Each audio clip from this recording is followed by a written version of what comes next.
Hello learners, welcome back to my channel Shraddha's Physics. In this part we will discuss on the application of the op-amp, that is here we will discuss about the differentiator, that is how an op-amp can be used as a differentiator. Now let us first draw an op-amp. So this one is your operational amplifier having one inverting and another one is your non-inverting terminal, and here across the inverting terminal if I will connect a capacitor here, and this capacitor, across this capacitor will apply some signal voltage across this inverting terminal. Okay, so this signal is your Vs and the current flowing through this capacitor C is suppose IC. Okay, and this non-inverting terminal, it is connected to the ground, and here this one is the output terminal. Okay, so this is your output terminal VO, and here the feedback circuit is here, and this one is your feedback resistor. Okay, so this feedback resistor is there and is connected to the inverting terminal. So this feedback resistor is connected from inverting terminal to this output voltage, and the current flowing through this feedback resistor is suppose the current I here, and through this op-amp suppose the current is flowing suppose IB. Okay, and here this point as always we will give its name, that is suppose G, and here the for the non-inverting terminal the voltage is suppose V1, and across this inverting terminal suppose the voltage is V1, suppose this voltage is V2. Okay. Now this operational amplifier, how it will perform the mathematical differentiation, now we will see. So we can write this differentiator, it performs mathematical operations. It performs mathematical differentiation. It performs mathematical differentiation. So in particularly when you will connect the capacitor across the inverting terminal and the feedback across the feedback circuit, the resistor is present. So this type of circuit or this type of operational amplifier, it will do the differentiation operation. Okay, so now it consists of, we can say, so let us write, it consists of an op-amp, an input capacitor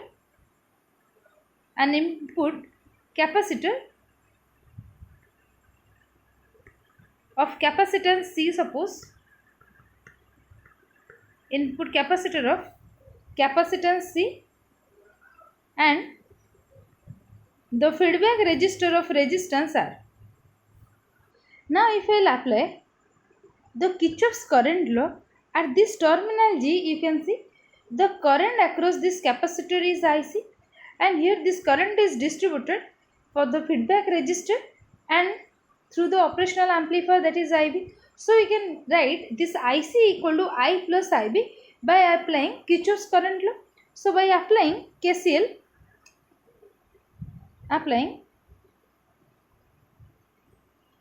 Kirchhoff's current law, that is KCL, at the node G, so we can write IC, that is equal to IB plus I, and where this IC equal to current flowing through C,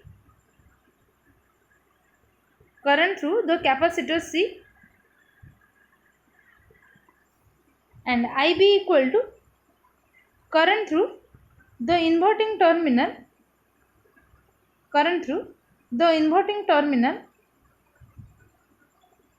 and I represent here the current through the feedback resistor R, current through R. Okay, now you can see from this figure, you can see here the current through this IB will be equal to 0. Why? Because for an ideal op-amp, if we will see this non-inverting terminal, since it is connected to the ground, so here the voltage at this point is 0. So if I connect this, so the differential voltage across this will be 0, or simply we can write So Vt equal to V1 minus V2. Since V1 equal to 0, simply we can write V2 equal to 0. So here the current will be 0, that is Ib equal to 0. So simply if I will put this Ib equal to 0 for an ideal op-amp, if I will write for an ideal op-amp,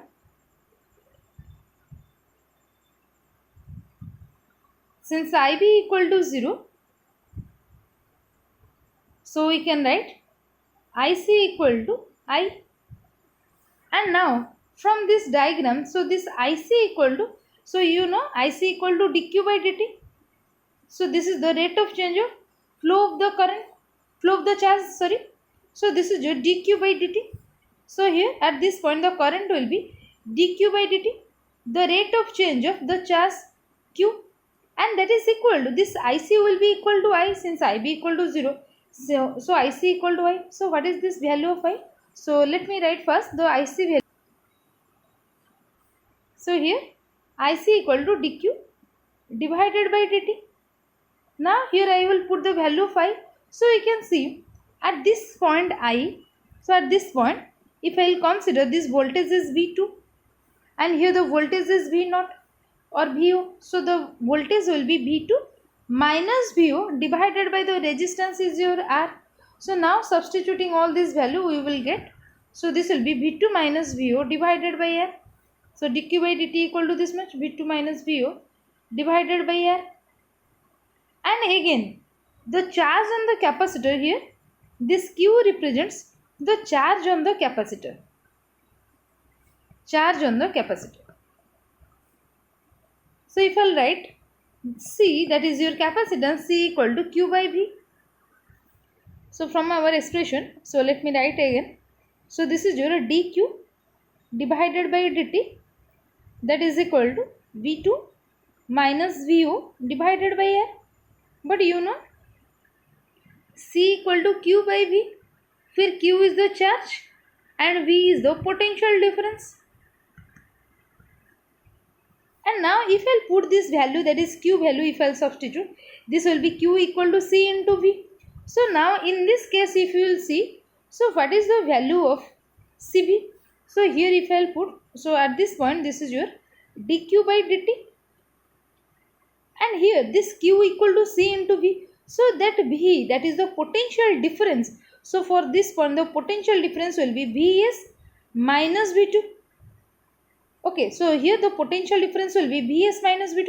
So in place of Q, if I will write, you know, C equal to Q by V.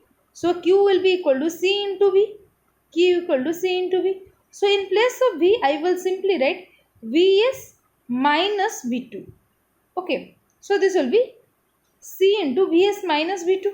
Now if I will substitute here, so I can write or d by dt of, in place of Q, I will write C into Vs minus V2, that is equal to V2 minus VO divided by R.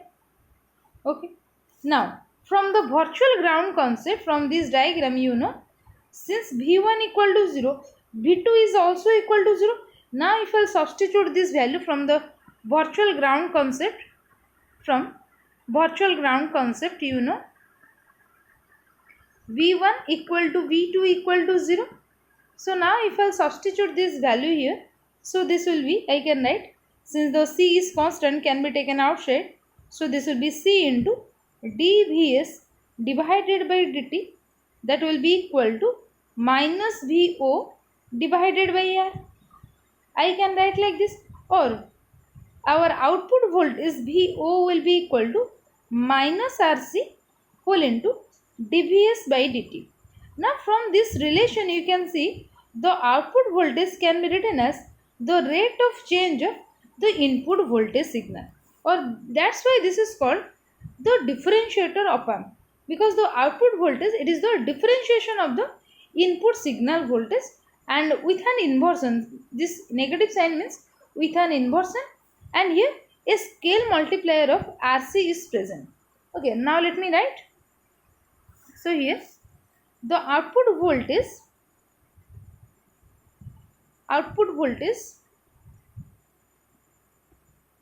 is the differentiation of It is the differentiation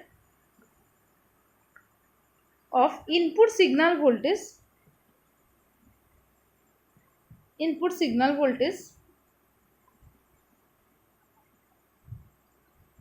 with an inversion and a scale multiplier of RC. So simply we can write this output voltage, therefore this is proportional to dVs by dt. Okay, this output voltage, it varies in this way with the input signal voltage. Now what are the applications of this op-amp? That is your op-amp as a differentiator. How we can apply? So the applications are, it is used in analog computers. It is used in analog computers. It is used in high pass filter.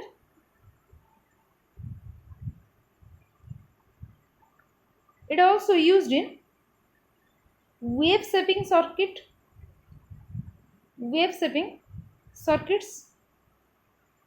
and it is used in the control system in the industries.